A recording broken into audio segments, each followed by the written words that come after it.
Bismillahirrahmanirrahim. Assalamu alaikum dear students. How are you all? Hope you all are fine and doing well. Today we are going to discuss another organelle which is called plastids. ठीक है जी, आज की class में हम discuss करेंगे एक और organelle को जिसको हम कहते हैं प्लास्टिड। जस्ट लाइक हमने अपनी पिछली क्लासेस में जिस तरह डिस्कस किया माइटोकॉन्ड्रिया को, एंडोप्लाज्मिक रेटिकुलम को, राइबोसोम्स को, लाइसोसोम्स को, बिल्कुल उसी तरह से सेल के अंदर एक और ऑर्गेनेली पाई जाती है जिसको हम कहते हैं plastids, but they are only present in plant cell. ठीक है जी, प्लास्टिड का ये एक यूनिक फीचर है कि plastids are only present in plant cells. अब ये होते कैसे हैं? Plastids are double membrane bound organelles. ठीक है जी, हमने पिछली क्लासेस में जब ऑर्गेनेलीज को डिस्कस किया था तो सबसे पहले जो बात हम करते थे वो ये करते थे कि कोई भी ऑर्गेनेली है तो वो डबल मेम्ब्रेन है या फिर वो सिंगल मेम्ब्रेन है। So plastids are double membrane bound organelles. Double membrane bound organelle है, present only in plant cell.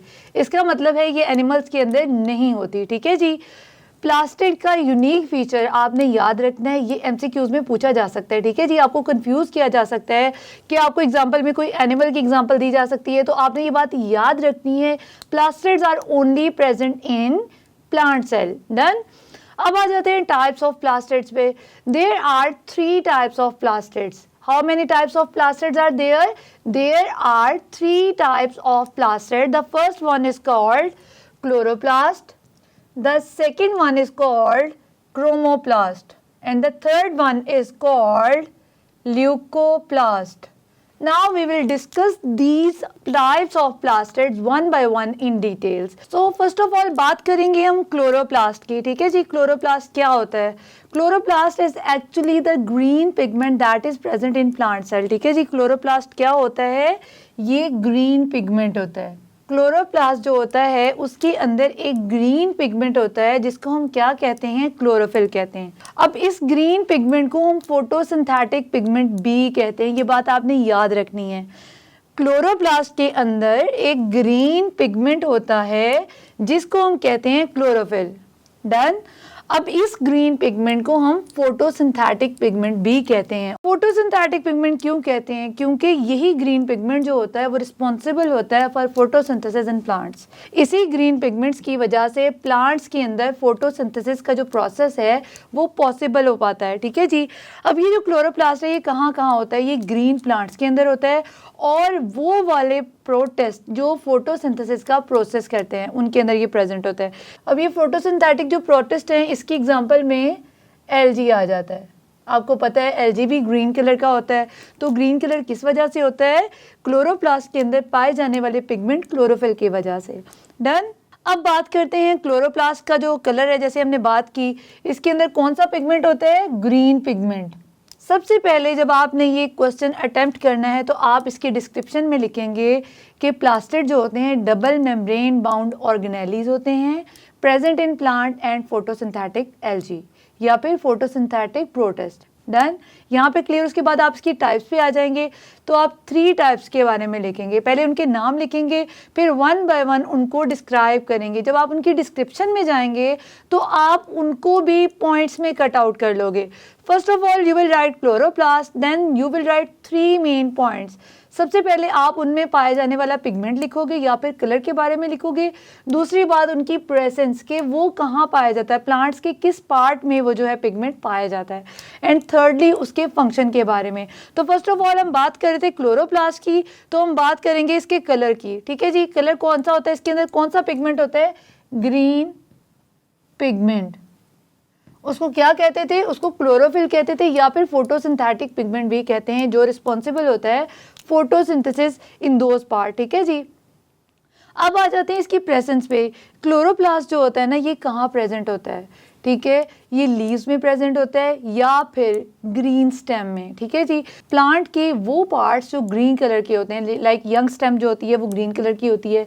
इसके अलावा जो लीव्स होते हैं वहाँ पे ये मौजूद होता है। So it is present in leaves and young stem. ठीक है जी, कहाँ प्रेजेंट होता है? ये लीव्स के अंदर और यंग स्टेम के अंदर प्रेजेंट होता है। अब क्लोरोप्लास्ट के अंदर इस पिगमेंट की मौजूदगी की वजह से, due to the presence of chlorophyll, chloroplast capture sunlight. ठीक है जी, क्लोरोप्लास्ट क्या करता है, सनलाइट को कैप्चर करता है, कन्वर्ट इनटू केमिकल एनर्जी। ठीक है जी, लाइट एनर्जी को केमिकल एनर्जी में कन्वर्ट करता है and used for the making of food for the plant. ठीक है जी, क्लोरोप्लास्ट का फंक्शन क्या है, आपने ये बात याद रखनी है। Due to the presence of chlorophyll it captures light energy, convert it into chemical energy and used it for the synthesis of food. So plants जो होते हैं वो किस प्रोसेस से अपनी फूड बनाते हैं, ड्यू टू फोटोसिंथेसिस। फोटोसिंथेसिस में क्या होता है, with the help of chlorophyll plants capture sunlight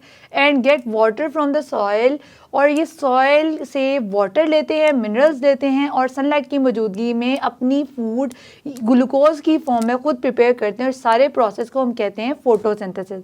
ठीक है जी, फोटो का मतलब light and synthesis mean making, मतलब लाइट की मौजूदगी में किसी चीज़ की मेकिंग होना। किस चीज़ की मेकिंग है, फूड मेकिंग है। यहाँ तक क्लोरोप्लास्ट के ये पार्ट्स डन हो गए। सबसे पहले हमने इसके कलर की बात की, तो कौन सा पिगमेंट होता है इसमें, green pigment, photosynthetic pigment chlorophyll. ठीक है जी, प्रेजेंस होती है इसकी कहाँ पे, लीव्स में और यंग स्टेम में। उसके बाद हमने इसके फंक्शन की बात की, तो due to the presence of chlorophyll captures light energy, convert it into chemical energy and for the synthesis of food. अब बात करते हैं क्लोरोप्लास्ट के स्ट्रक्चर की, जस्ट लाइक माइटोकॉन्ड्रिया। ठीक है जी, बिल्कुल माइटोकॉन्ड्रिया की तरह से जो क्लोरोप्लास्ट होता है, it is a double membrane bound organelle. ठीक है जी, ये आपको स्ट्रक्चर नज़र आ रहा है सामने, it is a structure of chloroplast. ठीक है, ये क्लोरोप्लास्ट का स्ट्रक्चर आपको दिखाया हुआ है। ठीक है जी, ये इसकी जो टू में आपको लेयर्स नज़र आ रही हैं, ये इसकी डबल मेम्ब्रेन है। ठीक है जी, this membrane is called outer membrane and this inner side membrane is called inner membrane. So it is enclosed by double membrane which is called outer membrane and inner membrane. अब इसके structure को आपने बहुत अच्छे तरीके से understand करना है। ठीक है जी, so it is enclosed by two membrane, the outer membrane and the inner membrane, two membranes हो गई। अब बात करते हैं इसके इंटरनल स्ट्रक्चर की। When we come to the internal structure, on the inner side of internal membrane, ये जो inner membrane है ना, इसकी इंटरनल साइड पे, inner membrane की इंटरनल साइड पे क्या होता है, there are set of stacked membrane। ठीक है जी, ये आपको स्टैक नज़र आते हैं, स्टैक कहते हैं पाइल को, ढेर को, मतलब जिस तरह से आप कॉइन्स लें। ठीक है जी, आपके पास कॉइन्स हों और आप कॉइन्स को एक दूसरे के ऊपर रखते रखते उसका एक पाइल बना दो। ठीक है जी, बिल्कुल उसी तरह से on the inner side, on the internal side of the inner membrane there are set of stacked membrane। ये एक सेट है, ये दूसरा सेट, तीसरा सेट, ये सेट्स हैं। ठीक है जी, किस चीज़ के सेट हैं, ये स्टैक्ड मेम्ब्रेन के सेट हैं, जिसके जैसे आपको नज़र आ रहा है ये एक स्टैक है। ठीक है जी, इसको कहते हैं स्टैक, चीज़ों का पाइलअप हो जाना उसको कहते हैं स्टैक्ड। ठीक है जी, there are set of stacked membrane which are called grana. इन सब को हम कलेक्टिवली कहते हैं ग्रेना। क्या कहते हैं, ग्रेना। और अगर आप इस सिंगल से इस एक सेट की बात करो, जैसे आपको नज़र आ रहा है इस एक सेट की, तो इसको हम कहते हैं सिंगल में ग्रेनम। अब क्या होता है, हर ग्रेनम के अंदर each sac like structure is called thylakoid. ठीक है जी, ये जो सैक है ना, ये जो पाइल अप हुई हुई है सैक्स, ये एक सैक है, ये दूसरी सैक है। इस सैक लाइक स्ट्रक्चर को हम कहते हैं थैलाकॉइड। क्या कहते हैं, थैलाकॉइड। अब जो थैलाकॉइड होता है ना, उसके बाहर की तरफ क्या होता है, ये थैलाकॉइड है, एक थैलाकॉइड, दूसरा थैलाकॉइड, तीसरा थैलाकॉइड। ये थैलाकॉइड एक दूसरे के ऊपर स्टैक हुए हुए हैं, तो ये क्या बना देंगे, एक ग्रेनम बना देंगे। अगर ये ज़्यादा ग्रेनम होंगे तो कलेक्टिवली इनको कहेंगे ग्रेना। अब इनके अगर बाहर की तरफ देखें तो क्या होता है, एक फ्लूइड होता है, लिक्विड पोर्शन होता है, उसको हम कहते हैं स्ट्रोमा। ठीक है जी, जैसे इसका साइटोप्लाज्म है, बिल्कुल उसी तरह से थैलाकॉइड के बाहर की तरफ क्या होता है, ये थैलाकॉइड मेम्ब्रेन्स हैं, इनके बाहर क्या है, stroma. Stroma is the fluid that surround the thylakoid. ये एक ऐसा फ्लूइड है जो थैलाकॉइड मेम्ब्रेन को क्या करता है, सराउंड करता है। अब इसके अंदर क्या होता है, इसके अंदर डीएनए होता है, ये आपको नजर आ रहा होगा ब्लू डीएनए, और जो पिंक पिंक नजर आ रहे हैं ये हैं राइबोसोम्स।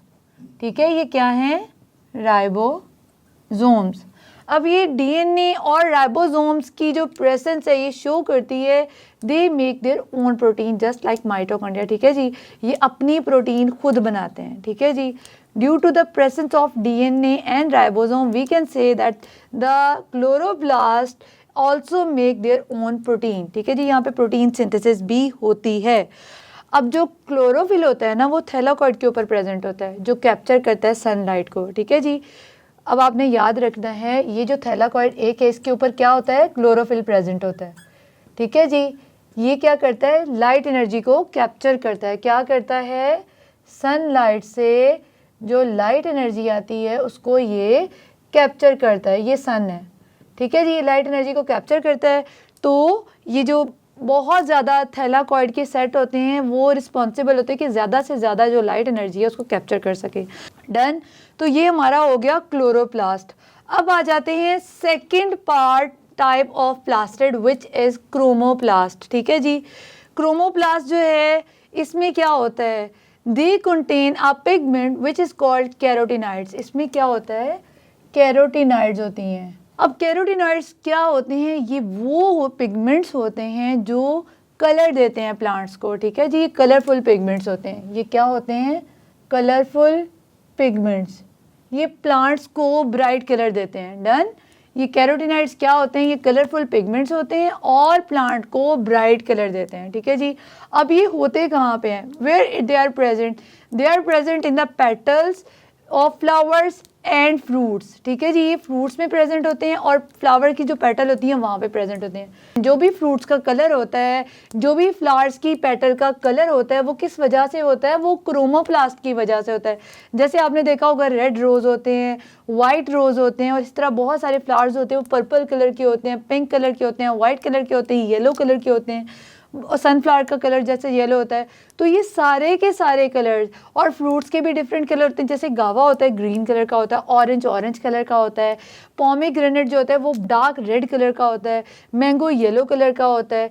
ये सारे के सारे जो कलर्स हैं ये क्रोमोप्लास्ट की वजह से होते हैं, ये बात आपने याद रखनी है। ठीक है जी, क्रोमोप्लास्ट की वजह से जो फ्लावर्स होते हैं उनमें कलर आता है और जो फ्रूट्स होता है उनमें कलर जो आता है वो किस वजह से आता है, क्रोमोप्लास्ट की वजह से।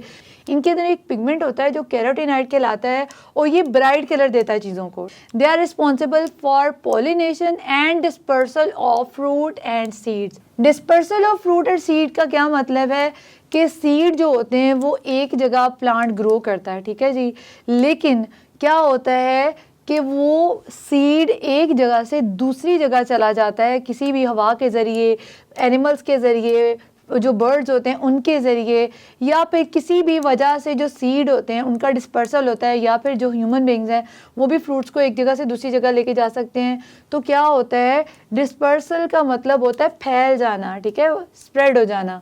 तो पोलिनेशन क्या होता है, ऐसा प्रोसेस होता है जिसमें प्लांट जनरेशन बढ़ाते हैं। ठीक है, तो क्रोमोप्लास्ट का जो मेन फंक्शन है वो क्या है, they are responsible for pollination and dispersal of fruit and seeds. अब आ जाते हैं third type of plastid which is called leucoplast. ठीक है जी, ल्यूकोप्लास्ट जो होता है दे हैव नो कलर। ठीक है जी, इनके अंदर कोई कलर नहीं होता, तो they have no pigment, so no colour, इनका कोई भी कलर नहीं होता। अब इनकी जो प्रेजेंस है ये कहाँ पे होती है, they are present in those parts of plant that are responsible for storage of food. ठीक है जी, ये प्लांट्स के उन पार्ट्स में प्रेजेंट होते हैं जो फूड स्टोरेज करते हैं। अब फूड स्टोरेज जो है वो कहाँ कहाँ होती है, वो होती है अंडरग्राउंड स्टेम में, सीड्स एंड रूट्स, ल्यूकोप्लास्ट जो होते हैं उनमें कोई कलर पिगमेंट नहीं होता, इसकी वजह से इनका कोई भी कलर नहीं होता। इनकी प्रेजेंस कहाँ पे होती है? They are present in those parts of plant which are responsible for food storage. ठीक है जी, ये प्लांट के उन पार्ट्स में प्रेजेंट होते हैं जो फूड को स्टोर करते हैं। अब फूड को स्टोर कौन करता है? जो अंडरग्राउंड स्टेम होती है वहाँ पे फूड स्टोर होती है, जो अंडरग्राउंड रूट्स होती हैं वहाँ पे फूड स्टोर होती है, और सीड के अंदर जो है वो प्लांट की फूड स्टोर होती है। ठीक है जी, अब इनका जो फंक्शन है वो क्या होता है? They are responsible for storage of starch, lipids and proteins. कौन रिस्पॉन्सिबल है for storage of these things? Leucoplast. Leucoplast में कोई कलर नहीं होता। पहली बात, कहाँ पे पाए जाते हैं? प्लांट्स के उन पार्ट पे पास जहाँ पे फूड स्टोरेज होती है, जैसे underground stem, root and seeds.